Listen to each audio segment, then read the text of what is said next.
محترم بزرگوں اور دوستوں،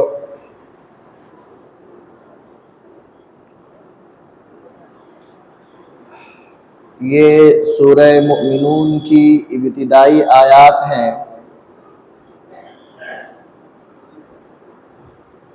جس میں اللہ رب العزت نے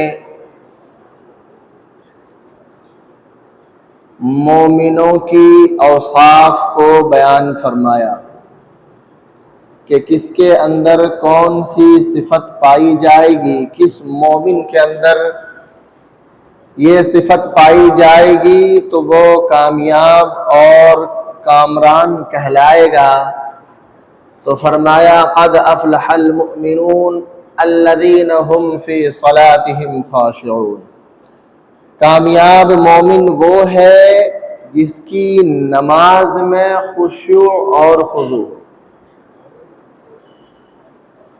دوسری صفت فرمائی کہ کامیاب مومن وہ ہے جو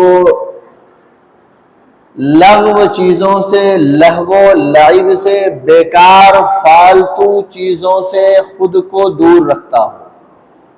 یہ دو صفت بیان، یہ ان دونوں آیت پر پہلے بھی گفتگو ہو چکی ہے، وقتاً فوقتاً بات ہوتی رہی ہے۔ آج جس آیت کے متعلق باتیں کرنی ہے وہ تیسری آیت ہے والذین هم للزکاۃ فاعلون، اور وہ لوگ کامیاب ہیں، وہ لوگ فلاح یافتہ لوگ ہیں، کامران لوگ ہیں جو زکوٰۃ ادا کرنے والے ہیں۔ اب دیکھیں قرآن کریم میں جو یہاں پر ذکر کیا گیا والذین هم للزکاۃ، کہ وہ لوگ جو زکوٰۃ ادا کرنے والے ہیں، زکوٰۃ نکالنے والے ہیں۔ اب مفسرین نے، علماء نے اس کے دو مطلب بیان فرمائے، دو تفسیر بیان فرمائی۔ ایک تفسیر تو وہ جو آپ اس آیت کے ظاہری مطلب سے سمجھ رہے ہیں کہ اس سے مراد زکوٰۃ ہے، زکوٰۃ نکالا جائے، مال کے زکوٰۃ۔ علماء نے دوسرا مطلب بھی بیان فرمایا کہ یہاں زکوٰۃ سے مراد دلوں کی صفائی ہے۔ زکوٰۃ کے جو لغوی معنی ہیں وہ صفائی کرنے کے معنی میں، کس معنی میں ہے؟ گندگی کو دور کرنے کے معنی میں۔ تو علماء نے، بعض مفسرین نے زکوٰۃ کے یہاں پر دوسرے معنی بیان فرمائے۔ بعض علماء نے کہا کہ یہاں پر زکوٰۃ سے مراد وہ مشہور تفسیر نہیں ہے، وہ مشہور معنی یہاں پر نہیں ہے، بلکہ یہاں پر زکوٰۃ سے مراد ہے دلوں کا تزکیہ، دلوں کی صفائی۔ جس طرح سے مال کی صفائی ہوتی ہے، مال کی صفائی کرنے کی ضرورت ہوتی ہے، اسی طرح دلوں کی صفائی بھی ہونی چاہیے، کیونکہ دلوں میں بھی بڑی گندگی آ جاتی ہے۔ ہم جسم کی صفائی کرتے ہیں نا بھائی، اوپر صابن لگا کر کے، پانی بہا کر کے جسم کی صفائی کرتے، دلوں کی صفائی کی طرف خیال نہیں جاتا۔ ہمیں لگتا ہے کہ نہیں ہم تو ٹھیک ہیں، اور ہر آدمی کا اپنا گمان یہ ہے اپنے بارے میں کہ نہیں میں تو ٹھیک ہوں، ہے نا، میرے اندر تو کوئی خامی نہیں، کوئی برائی نہیں ہے، یہ تو بس چھوٹی موٹی باتیں ہیں، بس یہ عادت میں شامل ہوگی، باقی تو کچھ بھی نہیں ہے، باقی کچھ نہیں ہے، میں تو ٹھیک ہوں۔ بھائی مسئلہ تو ان کا ہے، ہمیں اپنے دامن پر داغ کبھی دکھائی نہیں دیتا، ہمیں دوسروں کے دامن بڑے داغدار نظر آتے ہیں۔ تو قرآن نے کہا کہ نہیں، پہلے اپنا خیال کرو، اپنے دلوں کی صفائی، اپنا تزکیہ نفس کرو، اپنا جو تمہارا جو خود کا جو نفس ہے اس کی صفائی کرو، اس کا خیال کرو۔ تو بہرحال یہاں پر قرآن کریم کی اس آیت کے دو معنی، دو تفسیر بیان کیے گئے ہیں۔ بعض علماء نے کہا کہ یہاں زکوٰۃ سے مراد دلوں کی صفائی ہے، تزکیہ نفس ہے، نفس کی صفائی ہے، جو ہمارا جو دماغ جو خراب رہتا ہے، اس کی صفائی مراد ہے. اور بعض علماء نے کہا کہ نہیں، یہاں زکوٰۃ سے مراد وہی مشہور مال ہی ہے کہ مال کی زکوٰۃ. اچھا دیکھیں، زکوٰۃ کو زکوٰۃ کہتے کیوں ہیں؟ جسے ہم زکوٰۃ کہتے ہیں، یہ زکوٰۃ اس کو کیوں کہا گیا؟ اس کے لغوی معنی ہے گندگی کو دور کرنا. جب مال سے زکوٰۃ نکالا جاتا ہے، زکوٰۃ جب ادا کرتے ہیں تو اس مال کی وہ صفائی ہو رہی ہوتی ہے. اور جس مال کی زکوٰۃ نہ نکالی جائے، جس مال سے زکوٰۃ نہ نکالا جائے، وہ مال گندا ہے. اس مال کی صفائی نہیں ہوئی، اس مال کے اندر گندگی موجود ہے، وہ پاک صاف مال نہیں ہے.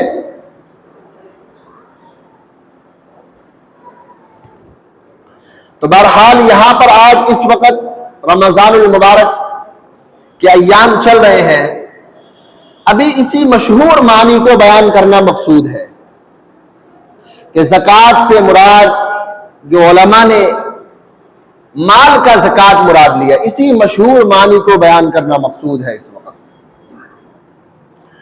قرآن کریم میں زکوٰۃ کو صرف ایک دو جگہ نہیں بلکہ کئی جگہ پر بیان کیا گیا. زکوٰۃ کی بڑی تاکید آئی ہے. جہاں نماز کا ذکر ہوا وہاں پر ساتھ میں اللہ تعالیٰ نے زکوٰۃ کا بھی ذکر کیا. وَأَقِيمُوا الصَّلَاةَ وَآتُوا الزَّكَاةَ، نماز قائم کرو اور زکوٰۃ ادا کرو. کئی جگہ پر ہے.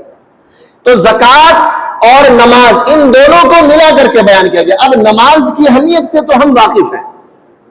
اب جب نماز کی اہمیت سے واقف ہیں تو اللہ رب العزت جب دونوں کو ملا کر کے بیان کر رہے ہیں تو ظاہر سی بات ہے جو نماز کی اہمیت ہے وہ زکوٰۃ کی بھی اہمیت ہے.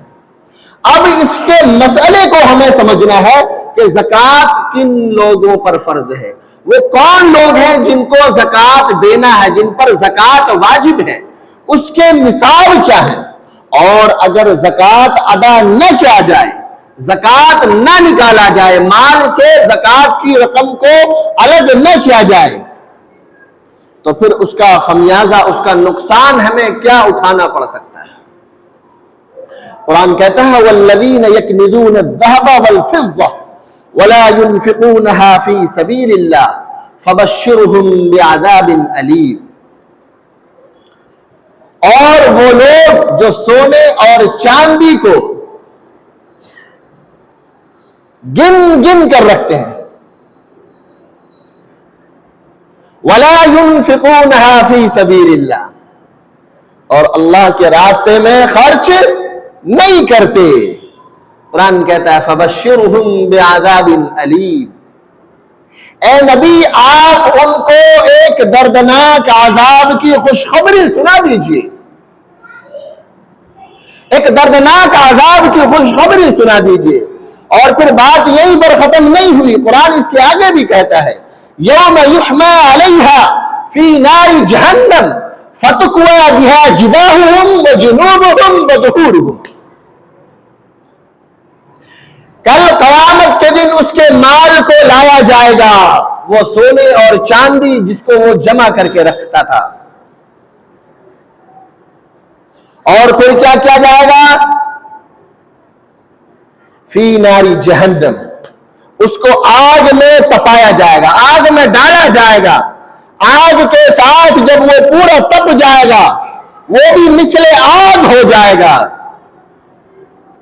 قرآن کہتا ہے فَتُكْوَى بِهَا جِبَاهُهُمْ وَجُنُوبُهُمْ وَظُهُورُهُمْ، اس کے پیشانی کو داغا جائے گا، اس کے پشت کو داغا جائے گا.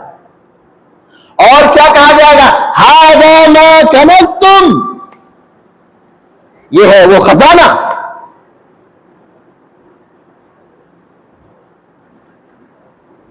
هَذَا مَا كَنَزْتُمْ، یہی ہے وہ خزانہ جسے تم جمع کر کے رکھا کرتے تھے. فذوقوا العذاب، اب کیا کرو؟ مزہ چکو عذاب کا، عذاب کے مزے چکو. یہی ہے وہ خزانہ جسے تم جمع کر کے گن گن کر کے رکھا کرتے تھے، بڑے سنبھال کر کے رکھتے تھے، اس سے بڑی محبت تھی، بڑی دل لگی تھی اس سے. اسے چکو، مزہ چکو. ایک صحابی رسول کا واقعہ مجھے یاد آیا، میں واقعہ سناؤں آپ کو، میں نے شاید پہلے بھی کبھی عرض کیا ہوگا۔ ایک صحابی رسول کا واقعہ ہے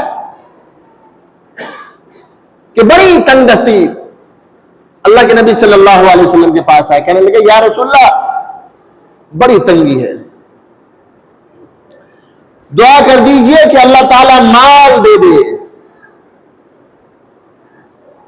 آپ نے دعا کر دی، اب جب دعا کر دیا، جب نبی کی دعا ہو گئی کسی کے حق میں تو قبولیت میں شک ہے؟ کوئی شک ہو سکتا ہے؟ اللہ نے چند سالوں میں بڑا مال عطا کر دیا، ان کو خوب مال دیا۔ اللہ کے نبی صلی اللہ علیہ وسلم کو علم ہوا چند سالوں کے بعد کہ اس کے پاس بڑا مال ہے، اور اتنا مال ہے کہ اب وہ، چونکہ اس وقت جو مال ہوا کرتا تھا تو وہ مال بھیڑ بکری اونٹ گائے اسی شکل میں ہوا کرتا تھا نا، تو اب جن کے پاس زیادہ ہوتا تو ظاہر آبادی میں نہیں رہ سکتے، وہ پہاڑوں میں چلے جاتے، جنگلوں میں چلے جاتے، وہیں پر کوئی جگہ اپنی رکھی اور وہیں پر مال ہے، وہیں نگرانی ہو رہی ہے، وہیں خادم، وہ سارا نظام ہوتا تھا۔ اللہ کے نبی صلی اللہ علیہ وسلم کو علم ہوا تو اللہ کے نبی نے دوسرے صحابہ کرام کو ان کے پاس بھیجا کہ جاؤ ان سے کہو کہ زکوٰۃ ادا کریں۔ کیا ادا کریں؟ زکوٰۃ ادا کریں، زکوٰۃ لے کر آؤ، اس کے پاس جو مال ہے۔ جب وہ صحابی رسول جب وہاں پہنچے، انہوں نے منع کر دیا کہ زکوٰۃ کون سی، میں نہیں دیتا زکوٰۃ، یہ مال میرا، میں نے محنت کی، میں زکوٰۃ کس بات کی دوں؟ وہ آ گئے واپس۔ اب جب وہ صحابی جب وہاں سے چلے ہیں تو ان کو خیال آیا کہ بھئی یہ میں نے کیا کر دیا، بات زکوٰۃ کی نہیں ہے، بات تو یہ ہے کہ بھیجا کس نے تھا، ارے وفد کس کا تھا، یہ بھیجنے والا کون تھا، آیا کون تھا، مقصد کیا تھا وہ چھوڑو، بھیجنے والا کون تھا یہ دیکھو۔ اب خیال آیا، وہ بھاگتے ہوئے آئے۔ اب جب تک وہ پہنچے اللہ کے نبی صلی اللہ علیہ وسلم کی خدمت میں، تب تک وہ صحابی یہاں آ چکے تھے اور خبر دے دی کہ یا رسول اللہ منع کر دیا، نہیں دیا۔ اللہ کے نبی نے کہا اچھا ٹھیک ہے چھوڑ دو، اب ان سے زکوٰۃ مت لینا، ان کے پاس زکوٰۃ کی وصولی کے لیے نہیں جانا، کوئی نہیں جانا۔ اب وہ آئے کہ یا رسول اللہ غلطی ہوگی مجھ سے، زکوٰۃ لے لیں، میں زکوٰۃ کا مال لے کر یہ آپ قبول کر لیں۔ آپ نے فرمایا نہیں، تمہارے زکوٰۃ کی ضرورت نہیں ہے، جاؤ لے جاؤ اسے۔ وہ منتیں کرتے رہے، اللہ کے نبی نے قبول نہیں کیا، فرمایا نہیں چاہیے تمہارا مال، تمہیں لگتا ہے یہ تمہارا ہے، تمہاری اپنی محنت رکھو اپنے پاس، نہیں چاہیے۔ اللہ کے نبی نے قبول نہیں فرمایا، حتیٰ کہ اللہ کے نبی صلی اللہ علیہ وسلم کا وصال ہو گیا۔ حضرت ابوبکر صدیق رضی اللہ تعالیٰ عنہ کا زمانہ خلافت آیا، ان کا دور خلافت آیا، وہ مال لے کر آئے کہ امیر المومنین قبول کر لیں، خلیفۃ المسلمین قبول کر لیں۔ فرمایا کہ جس مال کو نبی نے قبول نہیں کیا، ابو بکر کی مجال نہیں کہ وہ لے لے، ابو بکر بھی نہیں لیتا، جاؤ لے جاؤ اسے۔ واپس ہو گئے۔ حضرت عمر فاروق رضی اللہ تعالیٰ عنہ کا دور خلافت آیا، وہ پھر سے آئے کہ امیر المومنین یہ زکوٰۃ ہے، یہ آپ قبول کر لیں۔ فرمایا کہ جس مال کو اللہ کے نبی نے نہیں لیا، جس مال کو ابو بکر نے قبول نہیں کیا، عمر میں مجال نہیں کہ اس کے مال کو قبول کر لے، جاؤ اپنا مال لے جاؤ، رکھو اپنے پاس، گنو اسے۔ تو میرے بھائیوں میرے دوستو، یہ زکوٰۃ اللہ رب العزت کی طرف سے ایک فریضہ ہے، جیسے ہمارے اوپر دوسرے فرائض ہیں۔ ہم جس طرح دوسری چیزوں کو سمجھتے ہیں کہ نہیں نماز فرض ہے، نماز تو پڑھنا ہی پڑھنا ہے، روزہ تو رکھنا ہی ہے، اسی طرح سے زکوٰۃ بھی ایک فریضہ ہے، اسلام کا 5واں رکن ہے، اسلام کا 5واں رکن ہے زکوٰۃ۔ اسلام کی جو 5 بنیادی ستون ہے، 5 مضبوط پلر ہے، اس میں ایک زکوٰۃ ہے۔ زکوٰۃ ہمیں ادا کیوں کرنا چاہیے؟ اس کے فائدے کیا، نقصان کیا، یہ باتیں بعد میں ہوگی، یہ بات کبھی اور کیا جائے۔ بات یہ ہے کہ یہ اللہ کا حکم ہے کہ زکوٰۃ ادا کرو۔ اب اگر اللہ کا حکم آ گیا، اس کے رسول نے حکم دیا ہے، اللہ کے نبی صلی اللہ علیہ وسلم نے اپنے صحابہ سے زکوٰۃ وصول کیا ہے تو بس بات یہیں پر ختم ہو جاتی ہے. اس سے آگے ہمیں بات کرنے کی ضرورت نہیں ہے کہ اس کے فائدے کیا نقصان کیا. اللہ کا حکم ہے کہ زکوٰۃ ادا کرو، مال کا زکوٰۃ نکالو. اگر اللہ نے تمہیں مال دیا ہے، صاحب نصاب بنایا ہے، تو پھر اس سے نکالو مال.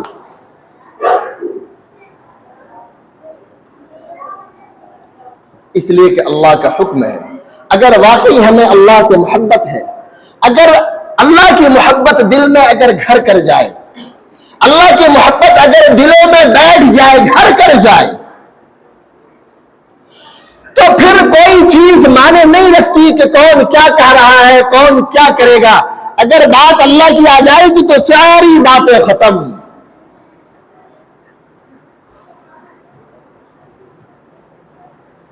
یہ محبت کی بات ہوتی ہے.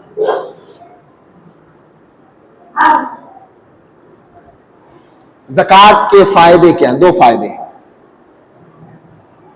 سب سے پہلا فائدہ تو یہ ہے کہ جب انسان زکوٰۃ نکالتا ہے اپنے مال کا، اور وہ بھی ٹھیک ٹھیک حساب لگا کر کے نکالتا ہے، صحیح صحیح ادا کرتا ہے، تو اس کے دل سے مال کی جو محبت ہے وہ ختم ہو جاتی. کیا ہو جاتی؟ مال کی محبت چلی جاتی ہے، ختم ہو جاتی.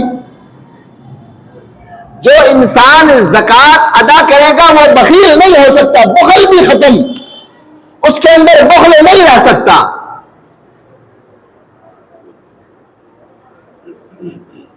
اور مال کی محبت اور بخل انسان کی بدترین کمزوری ہے، انسان کی بدترین کمزوری ہے. جس وقت اللہ کے نبی صلی اللہ علیہ وسلم نے وہ حدیث بیان فرمائی، قیامت سے پہلے پہلے کے حالات کو جب اللہ کے نبی نے بیان فرمایا کہ جب قرب قیامت کا زمانہ آئے گا تو مسلمانوں کی تعداد بہت ہوگی، لیکن وہ بے حیثیت ہوں گے، ان کی کوئی اپنی وقت نہیں ہوگی، ان کی کوئی ویلیو نہیں ہوگی. وہ ایک گھاس پھوس کی طرح ہوں گے، جو چاہے گا جب چاہے گا جہاں چاہے گا لے جائے گا، اور اس کے ساتھ جو چاہے جیسا چاہے سلوک کرے گا، کوئی روکنے والا نہیں ہوگا. اللہ کے نبی صلی اللہ علیہ وسلم نے جب یہ حدیث بیان فرمائی تو صحابہ کرام نے جو سوال کیا تھا، کیا اللہ کے نبی صلی اللہ علیہ وسلم ہمیں یہ بتلائے کہ کیا اس وقت مسلمانوں کی تعداد کم ہوگی؟ آپ نے فرمایا نہیں، ایسا نہیں ہوگا، بلکہ اس وقت مسلمانوں کے دلوں میں دنیا کی محبت بیٹھ جائے گی، دنیا کی محبت گھر کر جائے گی، موت سے نفرت ہو جائے گی. اللہ کے نبی صلی اللہ علیہ وسلم نے یہ بیان فرمایا. اور مال کی محبت کیا چیز ہے؟ یہ دنیا. جس کے دل میں دنیا بیٹھ گئی، دنیا گھر کر گئی، پھر اس سے کچھ نہیں ہوتا، اس سے کوئی امید نہیں، کوئی توقع نہیں. وہ مرنا بھی نہیں چاہتا، جبکہ موت تو ایک حقیقت ہے نا، اٹل حقیقت ہے.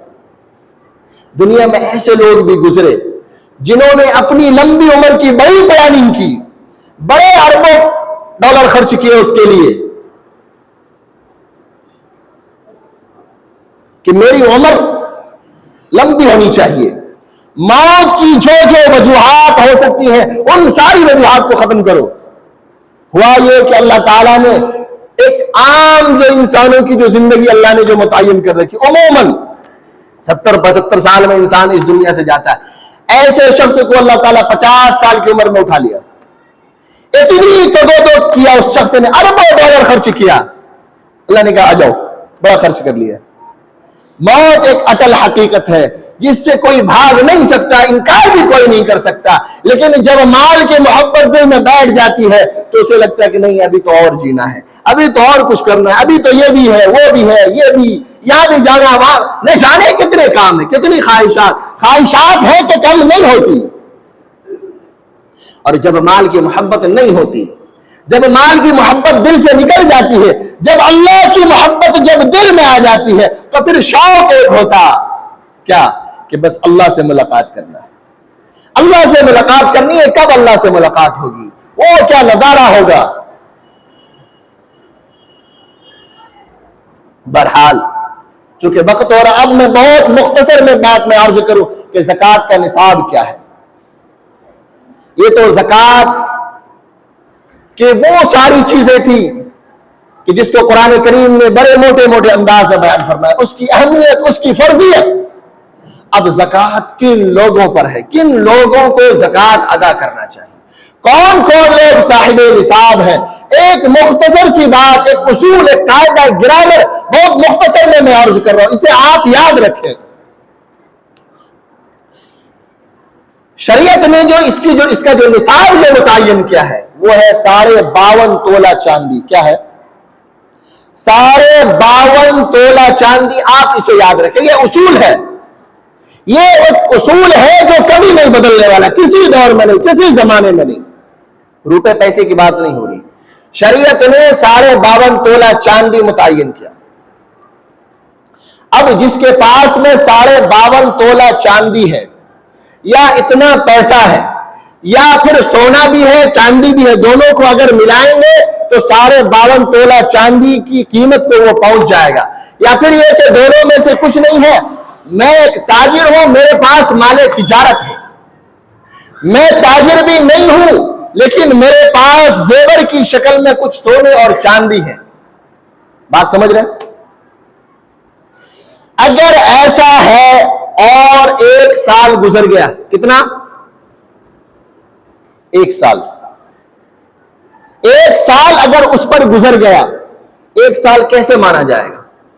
یہ بارہا میں نے عرض کیا، پھر سے عرض کرتا ہوں تاکہ بات ذہن میں آ جائے اور تازہ ہو جائے۔ آج کی تاریخ 15 مارچ ہے، آج آپ فرض کریں آج کی تاریخ کو 15 مارچ کو ہمارے پاس 52.5 تولہ چاندی یا اس کی قیمت یا اس کے بقدر مال تجارت کچھ بھی جس کی قیمت جس کی مقدار 52.5 تولہ چاندی تک پہنچتی ہو، چاہے شکل جو بھی ہو، شکل جو بھی ہو، اتنا آج آ گیا ہمارے پاس۔ اور یہ جو آج آیا ہے یہ ہماری ضرورت اصلیہ سے فارغ ہے۔ کس سے فارغ ہے؟ ہماری جو روز مرہ کے جو اخراجات ہیں، روز مرہ کی جو ضروریات ہے، یہ اس سے زائد رقم ہے۔ یہ نہیں کہ ہماری ضروریات میں سے نہیں، ہماری جو روز مرہ کی جو ضروریات ہے اس روز مرہ کی ضروریات سے یہ فاضل ہے، اور یہ فاضل رقم آئندہ سال 15 مارچ جب آئے گا ہمارے پاس میں اتنا بچا ہوا ہے، ٹھیک ہے، یا اس سے زیادہ ہو گیا، بات ٹھیک ہے نا؟ اچھا، اب اس درمیان اس کے جو سال کے جو ابھی جو 12 مہینے جو گزریں گے اس میں کیا ہوگا؟ اس کا کوئی حساب کتاب رکھنے کی ضرورت نہیں۔ اس درمیان کتنا مال آیا، کتنا گیا، فرض کریں اس درمیان بہت پیسے آئے ہمارے پاس، کیا ہوا؟ بہت آئے، لیکن جب سال گزرنے کا وقت آیا تو ہمارے پاس بچا اتنا ہی، کتنا؟ 52.5 تولہ چاندی کے بقدر ہی بچا، اس سے زیادہ نہیں بچا۔ اس درمیان کروڑ روپے آئے ہمارے پاس، میرے اپنے تھے خود کے، لیکن خرچ ہو گئے، کہیں استعمال ہو گئے۔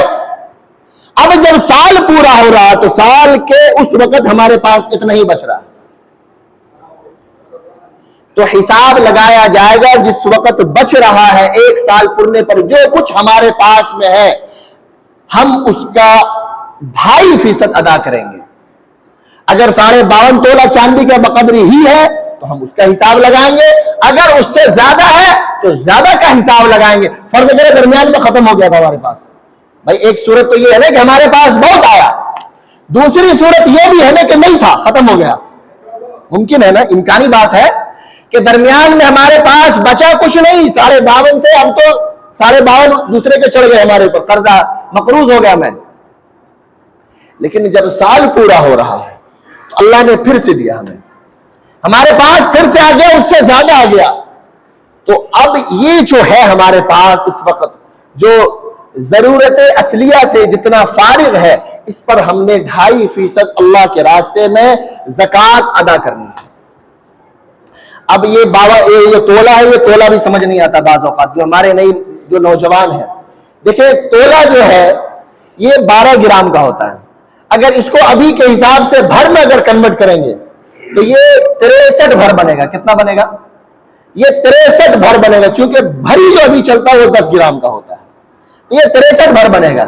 اچھا آج کی تاریخ میں جو میں ابھی بات کر رہا ہوں اس کی قیمت کتنی بنتی ہے؟ اس کی قیمت آج کی تاریخ میں اگر صرف چاندی کی بات کی جائے تو آج کی تاریخ میں اس کی قیمت بنتی ہے 47,650 روپے. خالص چاندی کی قیمت کتنی بنتی ہے؟ 47,650 روپے. اب اگر کسی کے پاس میں اتنا ہے، اگر اللہ نے اس کو دے رکھا، وہ کسی بھی صورت میں ہو، چاہے وہ زیور کی شکل میں گھر میں ہے، زیور کی شکل میں ہے. بھائی وہ لوگ جمع کرتے ہیں نا گھروں میں، بھائی بچوں کی شادی ہے، بچوں کی شادی ہے، اپنی بیوی کو گفٹ کیا، یہ ساری چیزیں ہوتی نا، تھوڑا تھوڑا کر کے بھی جمع کرتے ہیں. یہ کسی بھی صورت میں سونا اور چاندی، شکل چاہے جو بھی ہو، شکل چاہے جو بھی ہو، سونے اور چاندی جس صورت میں بھی ہے اس پر زکوٰۃ ہے. اب اس کے علاوہ جو دوسری جو چیزیں ہیں، بہت سی چیزیں ہیں، قیمتی جو اشیاء ہیں، مثلا ڈائمنڈ ہے. اگر یہ مال تجارت ہے ڈائمنڈ تو پھر اس پر زکوٰۃ ہوگا، اگر مال تجارت نہیں ہے تو نہیں ہوگا. لیکن سونا اور چاندی کا ایک اصول یاد رکھیں، یہ چاہے استعمال کے لیے ہے، تجارت کے لیے ہے، ویسے ہی رکھا ہوا ہم نے، صورت جو بھی ہو، سونے اور چاندی پر اللہ نے زکوٰۃ کو فرض کیا ہے. اب اس کا 2.5% ہم نے ادا کرنا ہے. اب میں نے جو ایک حساب جو ابھی بتایا آپ کو 52.5 تولہ چاندی، اس کی قیمت بھی بتائی، اس پر زکوٰۃ کتنا نکلے گا؟ آپ حساب لگائیں، 2.5% نکالا، شاید 1100 روپے کچھ آئیں گے، اس سے زیادہ نہیں آئے گا. 1000 روپے پہ 25 روپے کوئی بہت بڑی رقم نہیں ہوتی ہے، کوئی بہت بڑی رقم نہیں ہوتی. اور اللہ کے نبی صلی اللہ علیہ وسلم کی ایک حدیث ہے، بڑی پیاری حدیث، بڑا پیارا جملہ ہے. اللہ کے نبی نے فرمایا ما نقصت صدقۃ من مال، کہ صدقہ کسی مال میں کوئی کمی نہیں کرتا. صدقہ سے مراد صدقہ واجبہ ہے. یہ صدقہ کسی مال میں کوئی کمی نہیں کرتا. ہم جب زکوٰۃ نکال رہے ہوتے تو بظاہر ہمیں دکھتا کہ اچھا گنتی تو کم ہو گیا. اللہ تعالیٰ دوسرے راستے سے ہمارے لیے کوئی انتظام فرما دیتے، کوئی نہ کوئی صورت پیدا ہوتی. اور اللہ جب اپنے بندوں کو دینے پر آتا ہے، اللہ جب اپنے مخلوق کو جب کھلانے پر آتا ہے تو وہ رزق کا انتظام کہاں سے کر دیتا، کیسے کرتا، پتہ کوئی نہیں چلتا، لیکن ہو جاتا. اپنے بڑے دیکھو اپنی زندگی میں، آپ اپنے ماضی میں ایک طائرانہ نظر ڈالیں، آپ کو بہت سے ایسے لمحات، واقعات آپ کو دکھیں گے کہ بڑے حالات سے اللہ نے ایسا انتظام کیا کہ کوئی سبیل نہیں، کوئی انتظام نہیں تھا، کوئی امید نہیں تھی، اللہ نے انتظام کر دیا. کیسے کیا؟ وہ جانتا ہے، وہ تو مسبب الاسباب ہے، اسی تو کسی چیز کی ضرورت بھی نہیں ہے بلکہ. تو بہرحال یہ صدقہ کسی مال میں کمی کوئی نہیں کرتا. اور پہلا فائدہ میں نے یہ بتایا کہ جب انسان اپنے مال سے زکوٰۃ نکالتا ہے تو اس کے دلوں سے مال کی محبت نکل جاتی ہے اور بخل بھی چلا جاتا. اور مال کی محبت اور بخل یہ انسان کی بدترین کمزوری ہے. اور اس کا جو دوسرا فائدہ ہوتا، سب سے بڑا فائدہ، دوسرا فائدہ یہ ہوتا کہ جب یہ مستحقین تک پہنچتا ہے، ضرورت مندوں تک پہنچ جاتا ہے،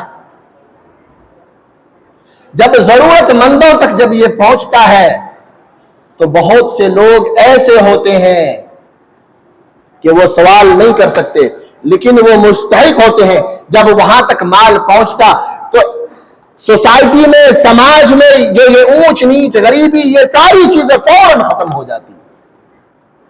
بلکہ مفتی تقی عثمانی صاحب نے ایک جملہ کہا کہ اگر میں نے ایک دفعہ حساب لگایا کہ اگر سارے لوگ ٹھیک اگر زکوٰۃ ادا کر دیں پورے ملک کے، تو چند سالوں میں پورے ملک سے غربت کا خاتمہ ہو جائے گا. کوئی شخص زکوٰۃ مانگنے والا نہیں بچے گا. مانگنے والا مستحق زکوٰۃ ایک شخص نہیں ہوگا اگر ٹھیک سارے لوگ ادا کر دیں. آپ نے وہ واقعہ سنا ہوگا، عمر ثانی عمر بن عبدالعزیز رحمت اللہ علیہ کا واقعہ. کہ ان کے 2.5 سالہ جو دور خلافت ہے، مدت خلافت 2.5 سال 3.5 سال کا کچھ وقفہ ہے، عرصہ ہے، ایسی حکومت کی انہوں نے کہ ان کے دور خلافت میں کوئی شخص کوئی مسلمان غریب نہیں بچا تھا، کوئی ایسا نہیں تھا کہ یہ زکوٰۃ لینے والا ہو، ہر کسی کو اللہ نے اتنا نواز دیا تھا کہ وہ دینے والا تھا، اس کے پاس زکوٰۃ کا مال پڑا تھا، کہ لے گا کون؟ بلکہ ان کے بارے میں ایک واقعہ آتا ہے کہ وہ جو خزانے کا جو انچارج تھا، اس نے آ کر کے اطلاع دی کہ مال بڑا جمع ہو گیا ہے، زکوٰۃ کی رقم آئی بہت زیادہ ہے، کیا کریں؟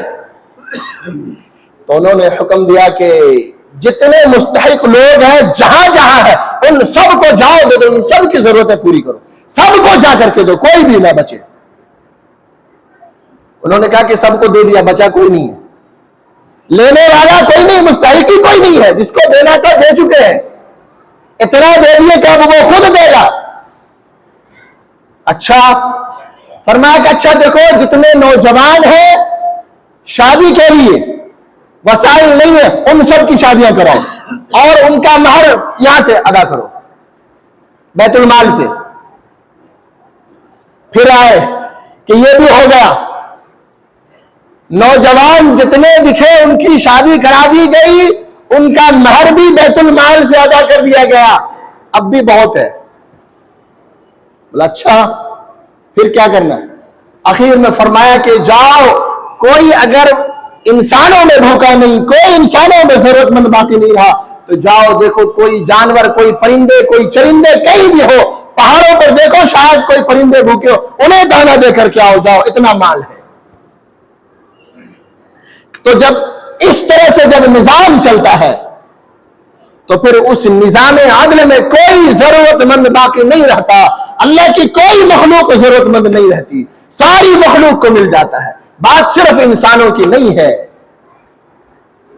اور ہم جس سوسائٹی میں، ہماری سوسائٹی کا جو مزاج ہے وہ تو یہ ہے کہ سب سے پہلے ہم زکوٰۃ ادا نہیں کرتے۔ بعض لوگ، چونکہ وقت ہو گیا، میں 1-2 منٹ زائد لوں گا، وقت ہو چکا ہے، سب سے پہلے تو زکوٰۃ ادا نہیں کرتے، بعض زکوٰۃ ادا کرتے ہیں تو حساب نہیں کرتے، بس ایک اندازے سے کر دیا، اور بعض لوگوں کو پتہ ہی نہیں کہ زکوٰۃ ہم پر ہے یا نہیں۔ 1-2 نقطہ بیان کر کے میں بات ختم کرتا ہوں۔ بعض لوگ دیندار ہیں، ان کو لگتا ہے کہ میں تو خرچ کرتا رہتا ہوں، اللہ کے راستے میں دیتا رہتا ہوں پورے سال، تو میری زکوٰۃ تو ویسے ہی نکل گئی، ہمیں دینے کی یا حساب لگانے کی کیا ضرورت ہے؟ نہیں بھائی، ایسا نہیں ہے، ایسا نہیں ہے، یہ بڑی غلط فہمی ہے۔ آپ دیتے رہتے ہیں تو آپ حساب لگا کر کے اگر دیتے کہ یہ جو میں دے رہا ہوں یہ زکوٰۃ کی رقم ہے، میں زکوٰۃ دے رہا ہوں، پیشگی زکوٰۃ بھی ادا کی جا سکتی ہے، آپ حساب لگا کر کے دیتے ہیں تو پھر ٹھیک ہے، ایک بات۔ دوسری چیز یہ ہے کہ زکوٰۃ کی رقم کسی کو بھی نہیں دی جائے گی۔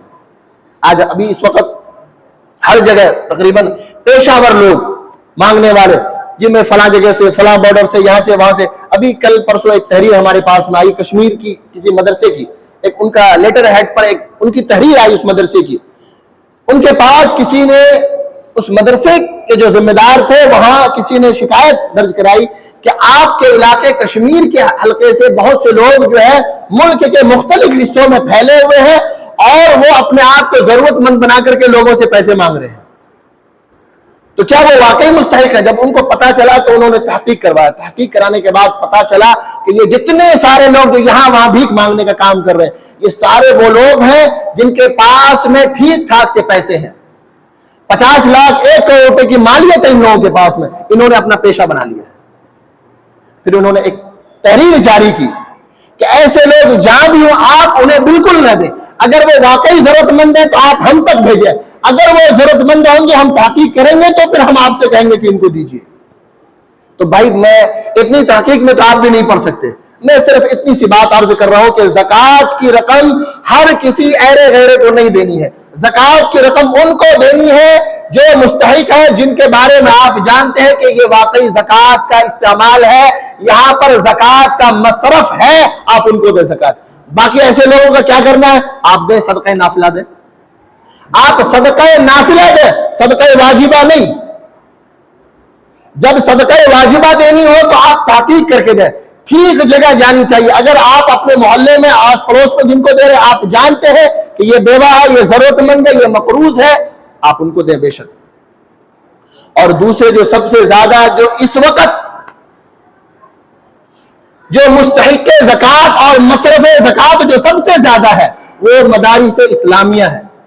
مدارس اسلامیہ, مدارس کے جو لوگ اگر آپ کے پاس آئیں تو آپ انہیں ضرور دیں, لیکن اس میں بھی ایک بات کا خیال رکھیں کہ کسی کو بھی نہ دیں. آپ تحقیق کر سکتے ہیں تو کر لیں, آپ جانتے ہیں تو ٹھیک ہے. اگر آپ کے پاس اتنی فرصت نہیں جانتے, کچھ پتہ نہیں ہے, تو ہر کسی کو نہیں دے جو رسید لے کر کے آ گیا, کیونکہ اس وقت اس موسم میں برساتی مینڈک خوب نکلتے ہیں باہر. آپ اس بات کا بہت اچھی طرح سے خیال رکھیں.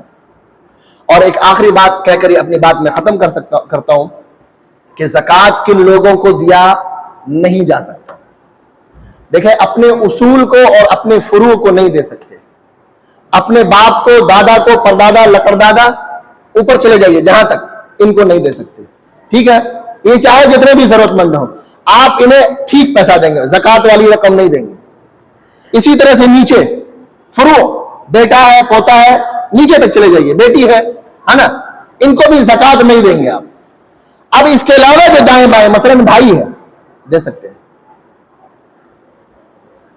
بھائی کو دے سکتے ہیں, بہن کو دے سکتے ہیں. اسی طرح سے کوئی اور ضرورت مند ہے ان کو دے سکتے ہیں. بہرحال چونکہ وقت زیادہ ہو چکا ہے, آج اتنی بات انشاءاللہ زندگی باقی رہی تو آئندہ ہفتہ پھر انشاءاللہ جو باتیں رہ گئی ہے زکوٰۃ کے عنوان سے, انشاءاللہ آئندہ ہفتہ اس پر گفتگو کی جائے گی. وآخر دعوانا الحمدللہ رب